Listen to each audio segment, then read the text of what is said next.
hello everyone. Thank you for joining this special event of Treasure World.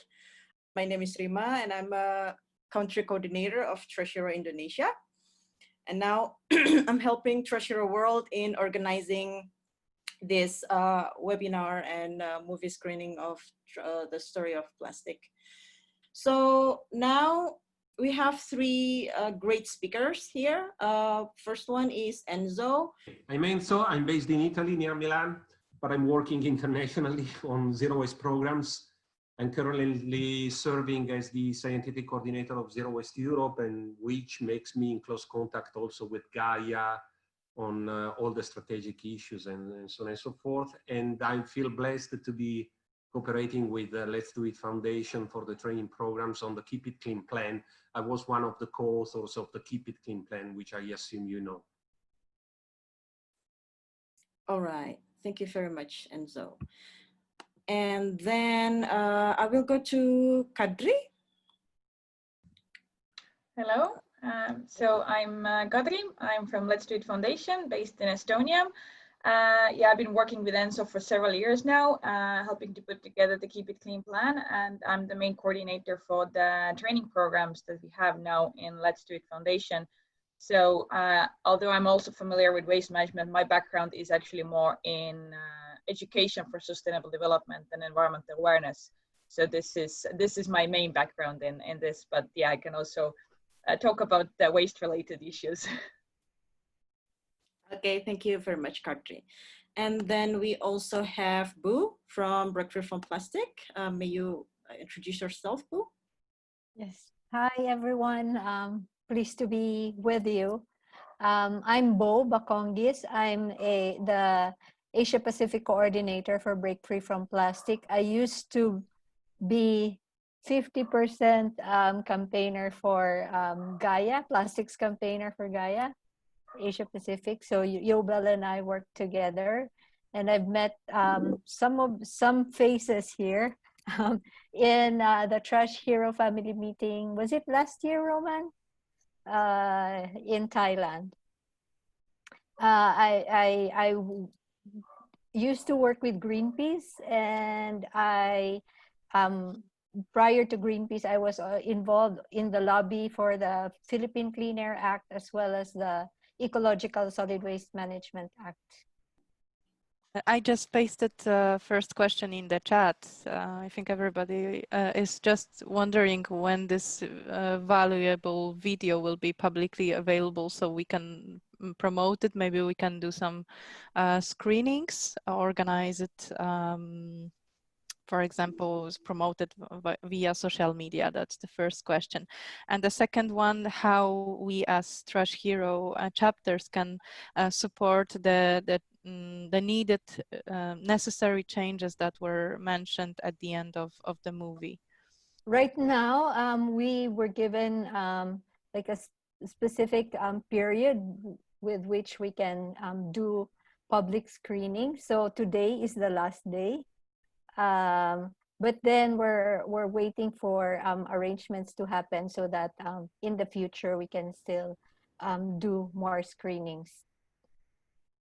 Very quickly, just Beau, that I get it right. The movie, it's not planned that the movie will just be available online on a YouTube link that everyone can click on.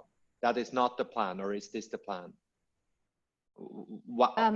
No, because there are like screening rights that were given to us. So we're still trying to get more screenings to happen. So it's not available on YouTube, sorry. Okay. Then this is how... it's interesting because we saw that with other movies like Trashed in 2012 and others where we just thought this should just be we just want to show that to everyone, you know, everywhere somehow. And then you know, is that the rights? Is it copyrighted, or is there money involved, or what is the reason that I don't understand why? There are, I think, well, I'm not sure I can answer this, you know, there are arrangements with between the producers and National Geographic, Discovery and another movie. It's a movie outfit maybe.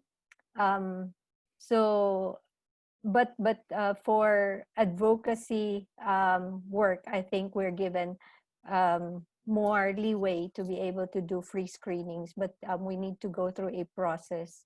Maybe we try and kick in. It may be me or Kadri to kick in and try to answer the second part of the question by Julia. Sure, sure. Yes. Probably that's the most important part of the question. She says, yes. We make the world into something better. Basically, let's sum it up this way. To start with, I'd recommend you to go and read carefully the Keep It Clean plan, because with the Keep It Clean plan, we wanted to turn the engagement on the cleanups into a more comprehensive engagement to improve our communities, to improve the waste management practices locally, at national level, and at the global level. In there, you will find a complete, a fully fledged roadmap which addresses all the different actors in the system, including the governments, the businesses, the communities, and individuals. So to start with, that's our roadmap in order to try and improve the world, and you may start from there. Of course, a big part of the clean plan is dedicated to the plastic issue. And there's a specific section which is dedicated to what we call the plastic tide. Okay, thank you very much. Kadri, maybe you would like to add some point? Yeah, I added also the link to the Keep It Clean plan in the chat, but of course, as the Keep It Clean plan is meant for basically everybody, and local conditions, regional conditions, they vary greatly in different parts. So maybe starting from like really from the local condition, what you can do is, yeah, if we talk about the disposable plastics, just, you know, see the places in your local community where you can reduce that. I don't know, your school cafeteria, see what can be done there. At the moment, it's the plastic-free campuses campaign happening from BFP. So this is also like those of you who are connected to any school institution, you know, start from there, start your local cafeteria. Maybe you can trial a small deposit cup rental or something like this. Because these are the practical examples that actually show that, you know, this is not just talk, this is something that can actually happen. And this is, you know, this is the practical example that can be used to further on also scale it up. All right, thank you very much for your explanation. Okay, maybe we could move on to the next question. Uli, you raised your hand, right? All right. Actually, I have two questions. The first one is it possible to see anywhere where the movie is being showed? Like they are actually showing it here in Malaysia right now, but I would like to also know if it's showed in Sweden. Is there a website or anything where you can see where they are showing the movie? And your second question is?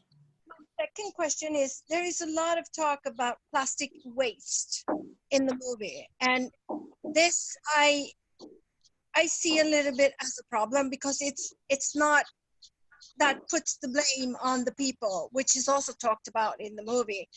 I think it should be, we should focus on making it a plastic producing problem instead, and try to, together with all the organization, try to spread it, because they are the ones to blame, and it's not the people's fault. Would this be something that would be possible to do? Okay, maybe Beau, you could answer the first question. Okay, the first question.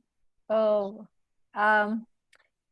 if there's, I don't know the schedules of the screenings for the different countries. So what I'll do, I put here in the chat the name of the email addresses of my email address as well as Kai's. but there's a particular person named Mikel who was hired recently to help with the screenings, schedulings, and inquiries. So that if you want, you can forward your questions to me, and then I'll ask Mikel about the schedules, and then I'll send it to you. Thank you. Beau, do you also want to comment for the second question about the plastic producer? Sorry. Yeah, right. What Break Free from Plastic wants to do is look at the whole supply chain of plastic production and consumption until disposal, and see right now, in the past, we focused a lot on the disposal side, which is what Uli's question was about. But then now we want to move more towards the production side so that we are covering all bases. That's one of the main merits of the movie, because the movie actually connects incredibly well the problems related to extraction, production, industrial transformation, transportation, consumption, and disposal. And probably for the first time ever, it describes the problems of plastics in terms of the system which is not working. It uses quite often the picture of the linear model, which is the underlying model of our current plastic production, consumption, and disposal system. And of course, the possibility to improve the current situation will very much depend on how much we can make the system circular. And circularity, of course, includes better design for reuse, durability of materials, reduction, and also recycling, of course. But that's one of the main messages of the movie. And I'd warmly invite you to emphasize the fact that plastic is not only a problem related to disposal, but it is a problem as a whole, coming from extraction, and also the social injustice it carries along. Yeah, maybe I would like to add here and add maybe another layer, a broader layer, that often in any kind of sustainability topic, the sort of the focus and responsibility is often shifted back to the individual or the consumer. It's our consumer right. Make your choices with your consumer decisions, which actually diminishes our role, because we are foremost citizens, and that the decisions and actions we can make are not just what we buy. But I think also what the movie is maybe looking towards more is not just what you buy, but what your power is. And the power is also to act for better legislation, or banning plastic bags, or changing the systems, or creating new business models. So it's also sort of the industry story is that we are just the consumers, and that also means that they actually create the framework, because you can buy between the choices that you're given. You cannot buy what you don't have. So that's also like you're sort of like tricked into the system that you can only choose between what you're given, and at the same time you're told that you're responsible for all this. So this is also the kind of the broader picture that we can look is that yes, we have the responsibility, but we have the responsibility as citizens to demand for better changes and bigger changes, not just what products we can buy from the stores. So this is why I always like to I try to also correct people that don't label us as consumers. We are citizens. We have more power than just what we can use at stores. If I may add, Rima, is it okay? Yeah. Yes, I just wanted to share that. Well, just to follow up on what Kadri said, we did a national survey in the Philippines through the Social Weather Stations. It's a national surveying organization that does a lot of surveys on different issues, including political issues. And one of the questions we asked in that survey, and the results that surprised us, was that people were, because we are the biggest market, Southeast Asia is the biggest market for sachets. we asked people about sachet consumption and what they thought about it. And what surprised us was the lowest economic classes were the ones who said, we don't want sachets. We want alternative systems. We want refills. And if you can if you can legislate bans on these single-use plastics, it would be better for us.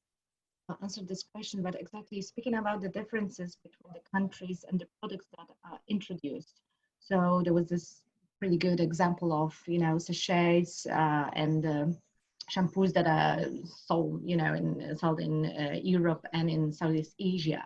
So just wanted to know who is basically on whose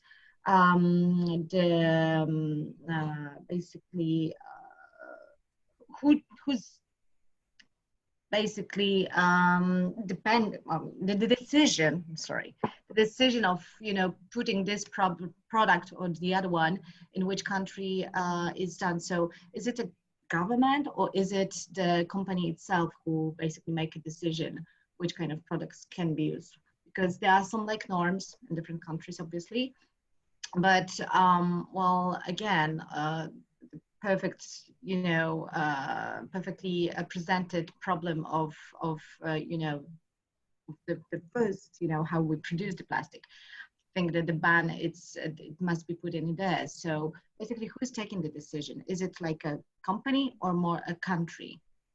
Decision is being taken by the companies, but it is driven by policy. Because our policies that say what is allowed to be done and what it is not allowed to be done, of course.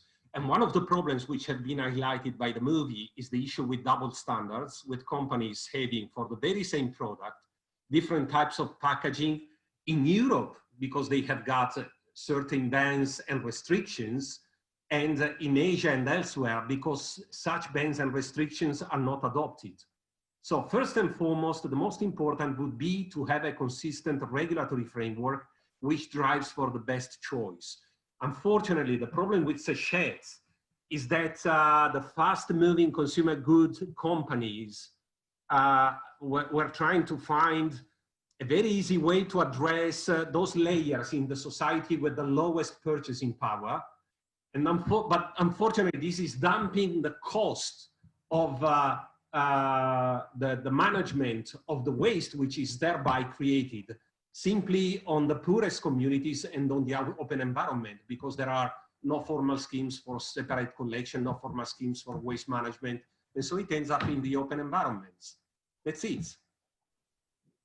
So to sum it up, the most important would be to have a consistent policy and regulatory framework which drives investments, the proper decision. If I may share with you a very important sentence, which was,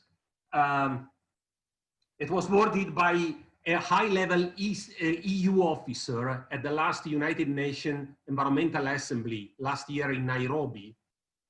He said in the closing General Assembly, he said, well, industry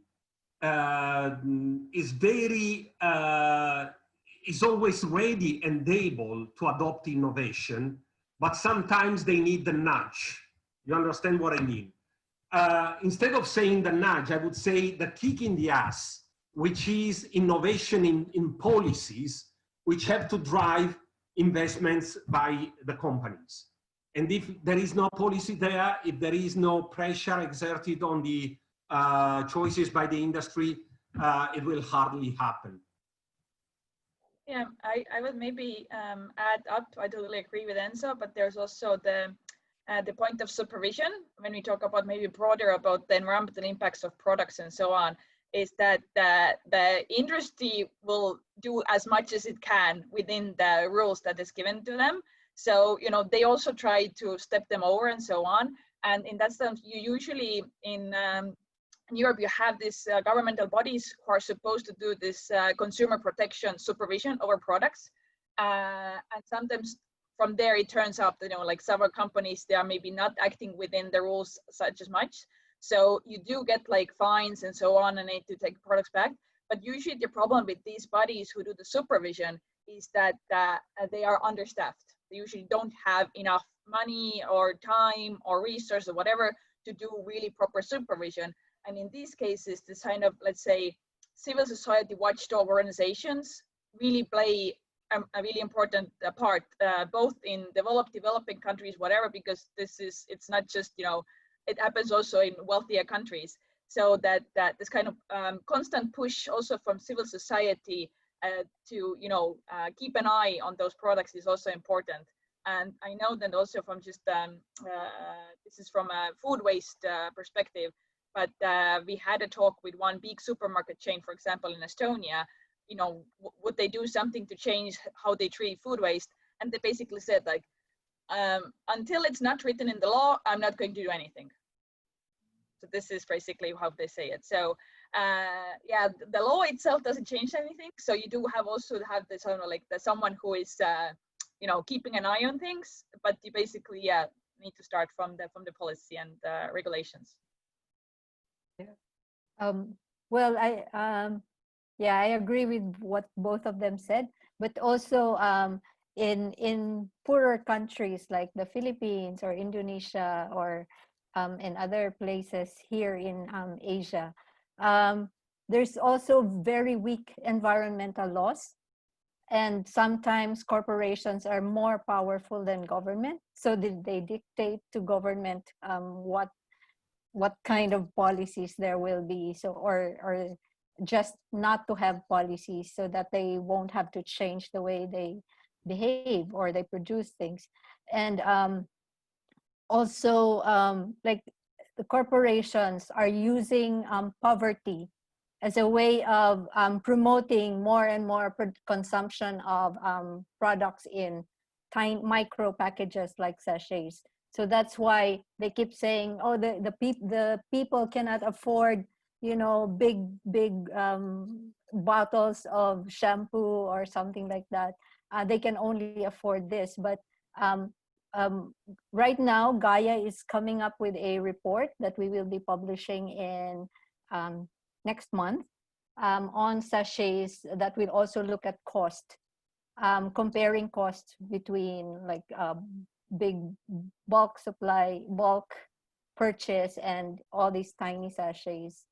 And also the public perception, and what policy should do with regards to sachets. Can I say something? Yeah. You see the smoke over there? The burning? Yeah. Yeah. That's my neighbor burning his plastic. Right now, as we are speaking. That's right. Yeah, we know. And in the Keep It Clean plan, actually, we address such an angle, and we say that every possible option should be assessed against the most likely alternative. And we know that in many parts of the world, the most likely alternative is to throw everything in a dump site and then put it on fire every other week. This is anyway leading us in the Keep It Clean plan towards different solutions, which is improved separate collection and some downcycling, which may not be sensible in the global north because we have got better solutions. Still, as a transitional approach, may be sensible in some parts of the global south.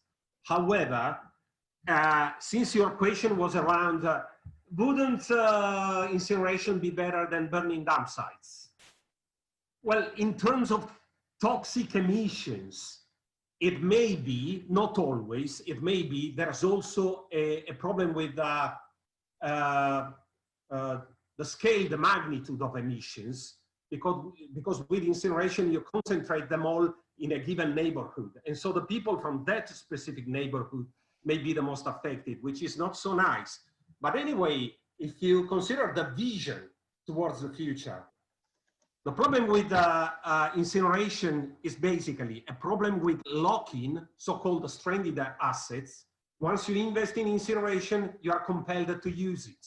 And so this will depress any effort on redesigning for better durability, reusability, recyclability, more jobs in the community, and so on and so forth.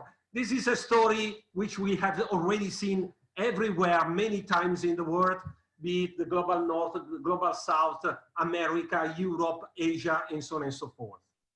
but also from a climate change perspective, and in specific when it comes to plastics, to burning plastics.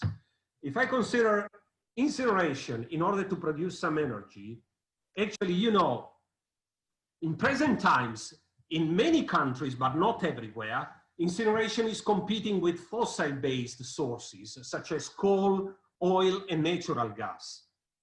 But we have got an energetic agenda worldwide, which is driving all the countries towards decarbonization of energetic production, industrial production, and everything. So this means that the incinerator, which is not made to last only 2 weeks, but it is made to last 20 years, 30 years, during its operational lifetime, the incinerator will be replacing less and less fossil sources and more renewable sources, such as wind and solar energy, which doesn't make much sense to me. So this is why we always discourage people from considering incineration in a comprehensive strategy to address all the waste issues. Well, I think Enzo explained it already, but just to add that, like in the Philippines, for example, where we actually banned incineration in our national zero waste law, but then right now the government is reconsidering that and trying to get more incinerators here, using or trying to cloud producing about incineration, chemical recycling, coming out with different technologies that would actually result in burning. And supposedly in that law, there should be constant monitoring of emissions from any burn facilities. But then our government only has the capacity to do it once a year. So that's not regular monitoring. So even if we ban it and people find ways of going around the law, how do you monitor it constantly?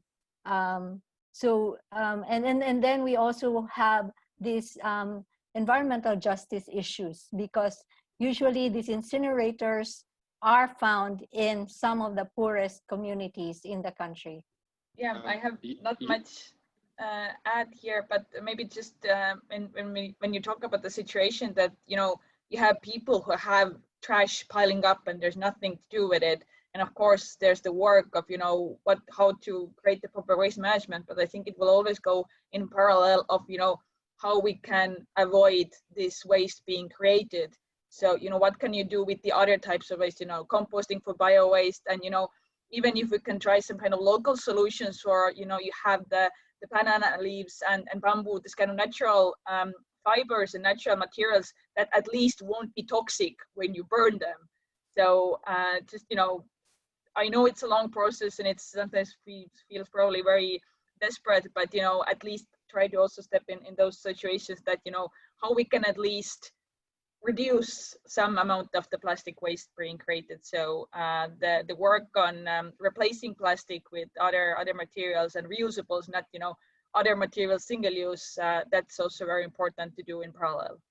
Just a little comment on this point, because it really reminds me of talks about energy as well. I think it's like a middle solution to go into the topic of incineration. And I think if you don't, if you invest money in this like middle solution, you with limited resources that we have, comparing to other big actors in the market, we have to maybe be very ambitious and try to focus on the best solution, because it's also like a middle solution is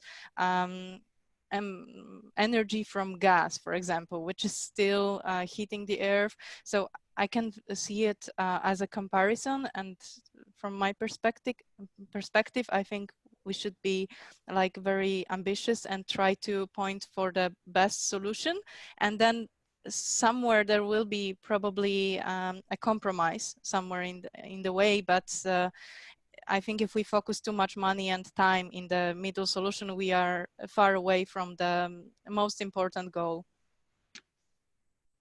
Yeah. Thank you. Thank you, Julia. I just wanted to sum it up that I'm normally the one who have to answer all these questions. So I questioned it today to see if you have anything to add so I can learn also more, because I hardly find all those incinerator and plastic geol and this and that, right? All those wrong solutions. So it's one key part, I think, of our movement. So, but that's all great input from different people. I also see Yan Mei raising your hand. Yeah, so here you go. Okay, I just want to add a comment to this topic again, because from what we have collected, the feedbacks or questions around us, mostly people are mostly it's because people are lack of the knowledge. That's Singapore, sorry. Lack of the knowledge about incinerator and how toxic the air could be. So one way to say is out of sight, out of mind. So if the plastic can be burnt, it disappears, it seems like it solved the problem. But people cannot, they don't know that the air is actually toxic. So I think one way we could do is to have a joint force to speak louder about this issue with a very maybe a sounded marketing line around this topic when we communicate to the public, to tell them that, okay, this is not the solution. Why? Because it's gone, but it's never gone. It's in the air. It's even worse. The information in the movie, as you saw it, it's quite depressing, right? You watch it and it's finished, and it's really what, as a trash hero, as we always finish with a smile and happy after the movie, you're just going to feel depressed. The information is shocking. The truth is really sad, but don't let that take you down. Look at it as a motivation, because the time for change has never been better than now. So don't be depressed and feel the problem is even bigger than I thought, because it is, that's the fact. But it also shows that we're doing the right thing. We have never accepted any money from any polluters. We have actively refused money from Coca-Cola and Unilever and Nestle and all those guys. And now also that movie shows clear again, we're doing the right thing. We should not let them greenwash their image, because we know they will simply produce more if we do. So we also see that we're doing the right thing with collecting data when we do brand audits.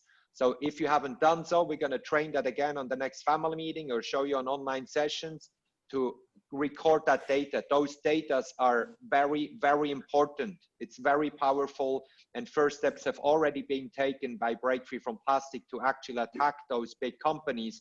As we saw in the movie, if those big companies are not going to do anything, then we're going to clean up for the rest of our lives, and we don't want to do that. So that's very, I think, important. So guys, stay positive, keep the smile, don't lose the hope. We're going to do this, and I hope I see most of you in Southeast Asia in October, if all borders and everything is open. And yeah, thanks again, Kadri, Enzo, Beau, also Nobel is here. We definitely going to get in touch, just as a follow-up here. What we saw at the webinar yesterday with GAIA, with chemical recycling, that's one session we should do on their own, because then you're really going to understand the details why we shouldn't use pyrolysis and gasification and all these new technologies that pop up. And you're going to be contacted by people who say, we have a new solution. We're going to create green energy, and we're going to mix it all together with organic, and then you have this awesome product. And we get those requests every single day, and every now and then I send one request to Enzo and say, well, is this still the same? And Enzo basically always replies me with a lot of details and great text, but it's always pretty much the same. So unfortunately, there is no magic box and machine out there that will just eat all the plastic and it will just be gone. So we really need to focus on all the zero waste. We were doing the right thing, but we need to keep on doing it. And don't give up, and we're definitely going to come back to you to give you more information on those chemical recycling stuff. We already translated some of the papers. We're in contact with GAIA. We're all very good friends, and in the end, through Break Free from Plastic, through those thousands of organizations now worldwide, we get very powerful and we know we're not alone. So that was pretty long, but thank you. Take care. We did that screening to show you first the movie and you know how to answer questions and that stuff. But now it's the goal. If you feel in my country, we should also do that online screening, get in touch with us. Rima did write a beautiful SOP with step-by-step. All the messages that you received from Vanessa are basically also from the SOP from Rima. It was used already in Thailand. We can copy and paste this. We show you exactly how to do this. Subtitles are available in some countries. So please get in touch with us. Hopefully later this year, we can do like real screenings in cinemas and this and that. So then this is your job to bring that knowledge out to your communities and then sit together. And then you're going to have to answer maybe some of those questions or invite those experts. So this is the real purpose why we did it first internally. So now you take it, teach that to your communities and countries. Just one last thought when Roman was talking about the, incineration and all this fancier incinerations and new words and so on. And maybe one question that you can always ask in these situations is like, will this solution make us create less waste? And if that question is no, that's not really a good solution. So this is like a really good, like a check question that you can ask. Like if it's not gonna make us make less waste, it's not really a proper solution.